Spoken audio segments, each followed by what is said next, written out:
తెలంగాణలో అధికార కాంగ్రెస్ పార్టీకి బిగ్ షాక్ తగిలింది. మాజీ ఎమ్మెల్సీ కపిలవై దిలీప్ కుమార్ కాంగ్రెస్ పార్టీకి రాజీనామా చేశారు. రాష్ట్రీయ లోక్ దళ్ పార్టీ అధ్యక్షుడు జయంత్ చౌదరి సమక్షంలో ఆ పార్టీ తీర్థం పుచ్చుకున్నారు. పార్టీలో చేరిన దిలీప్ కుమార్ ను రాష్ట్రీయ లోక్ దళ్ పార్టీ తెలంగాణ ఇన్ఛార్జ్ గా పార్టీ అధ్యక్షుడు జయంత్ చౌదరి నియమించారు. తెలంగాణ ఉద్యమంలో పనిచేసిన దిలీప్ కుమార్ బీఆర్ఎస్ పార్టీలో ఎమ్మెల్సీగా పనిచేశారు. ఆ తర్వాత కేసీఆర్ తో విభేదాల కారణంగా ఆ పార్టీని వీడారు. అనంతరం పలు రాజకీయ పార్టీల్లో చేరారు.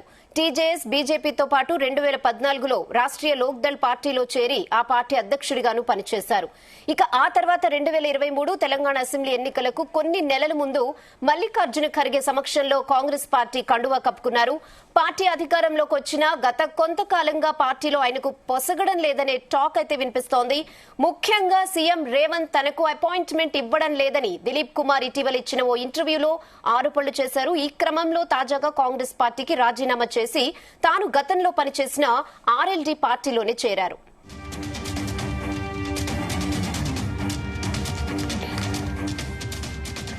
ఇదే విషయంపై మరిన్ని అప్డేట్స్ బ్యూరో చీఫ్ నరేందర్ అందిస్తారు. నరేందర్, రైట్ అయిన కపిలవై దిలీప్ కుమార్ ఉద్యమ నేత ఆనాడు బీఆర్ఎస్ పార్టీలో ఆనాడున్నట్టు టీఆర్ఎస్ పార్టీలో 2014 కంటే ముందు ఉద్యమ సమయంలో పెద్ద ఎత్తున కేసీఆర్ వెంబట హరీష్ రావు, కేటీఆర్ వీళ్ళందరితో కూడా పనిచేసినటువంటి అనుభవం ఉంది. ఆ సమయంలోనే బీఆర్ఎస్ పార్టీ ఆయనకు ఎమ్మెల్సీగా నల్లగొండ, ఖమ్మం, వరంగల్ ఉమ్మడి ఎమ్మెల్సీ అభ్యర్థిగా ఆయన పోటీగా దింపి అనుగుణంగా ఆయనను గెలుచుకునేలా చేసింది.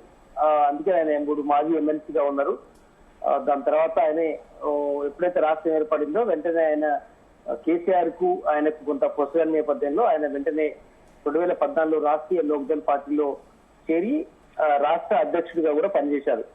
అంతకంటే ముందు కూడా నవ తెలంగాణ పార్టీ దేవేందర్ గౌడ్ ఆధ్వర్యంలో పార్టీలో చేరారు. దాని తర్వాత ఆ పార్టీ కాస్త పీఆర్పీలో విలీనమైన తర్వాత పీఆర్పీలో కొంతకాలం పనిచేశారు. సరిగ్గా అసెంబ్లీ ఎన్నికలు వచ్చే సమయంలో 2023 టైంలో మల్లికార్జున ఖర్గే సమక్షంలో ఆయన కాంగ్రెస్ పార్టీలో కండువా కప్పుకొని ఆయన ఆహ్వానించారు. ఆయన ప్రజెంట్ నిన్నటి వరకు కూడా ఆయన కాంగ్రెస్ పార్టీలోనే ఉన్నారు. బట్ రేవంత్ రెడ్డితో ఆయన కొంత పొసగడం లేదు అన్నటువంటి టాకు వినిపించింది. ఆయన కూడా స్వయంగా పలు ఛానళ్లకు ఇచ్చినటువంటి ఇంటర్వ్యూలో కూడా ఆయన చెప్పారు, నేను 4-5 నెలలుగా వెయిట్ చేస్తున్నాను సీఎం అపాయింట్మెంట్ కోసం, నాకు టైం ఇవ్వడం లేదు. కనుక ఆయన ఈరోజు గతంలో పనిచేసినటువంటి ఆర్ఎల్డీ పార్టీలోనే మళ్ళీ రాష్ట్రీయ లోక్ దళ్ పార్టీలో ఆయన ఈరోజు ఆ పార్టీ అధ్యక్షుడైనటువంటి జయంత్ చౌదరి సమక్షంలో ఆయన పార్టీ తీర్థం పుచ్చుకున్నారు. బట్ ఇది కాంగ్రెస్ పార్టీకి కొంత ఉన్నప్పటికీ కూడా కానీ ఆయనకు కూడా పూర్తిగా హానెస్ట్ గా కాంగ్రెస్ పార్టీకి వర్క్ చేయడం లేదు అనేటువంటి వర్షన్ కాంగ్రెస్ పార్టీలో ఉన్నటువంటి నేతలు చెప్తున్నారు.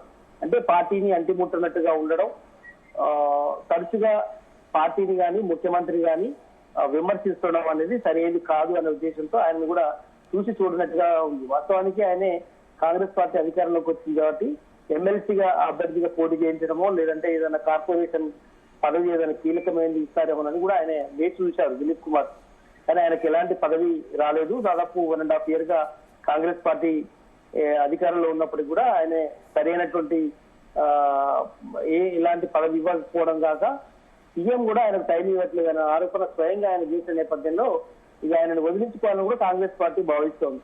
అందుకని ఆయనని పట్టించుకోకపోవడంతో ఆయన ఈరోజు ఢిల్లీకి వెళ్లారు. అక్కడ ఆ పార్టీ అధ్యక్షుడి సమక్షంలో పార్టీలో చేరారు. ఇప్పుడు అదేవిధంగా తెలంగాణ కూడా ఇన్ఛార్జిగా ఆయన నియమించినట్టు కూడా తెలుస్తోంది.